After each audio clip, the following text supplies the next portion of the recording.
बिस्मिल्लाहिर्रहमानिर्रहीम। मैं इस वक्त ओकाड़ा के मरकज़ी बाज़ार सदर बाज़ार में मौजूद हूँ इस वक्त, और आज ईद उल अज़हा के आगाज़ के साथ ही शॉपिंग और बाज़ारों में रश का आगाज़ हो गया है।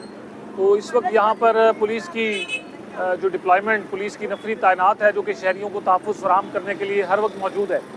यहाँ पर ज़िला भर में हमने तमाम जो ज़िले के बाज़ार हैं उनमें तकरीबन 150 से ज़ायद एहलकारों को तैनात किया है। इसमें ख़वातीन भी शामिल हैं, और हमारा मकसद यही है कि बाज़ारों में आने वाले जो शहरी हैं उनको हिफाजत दी जाए, उनको सिक्योरिटी दी जाए, और इसके लिए हमारे पुलिस अफसरान SHOs भी यहाँ पर अपनी ड्यूटीज़ परफॉर्म कर रहे हैं। इंशाअल्लाह ताला यहाँ पर तमाम जो आने वाले शहरी हैं उनको हर तरह की हिफाजत और सिक्योरिटी मुहैया रहेगी इंशाअल्लाह।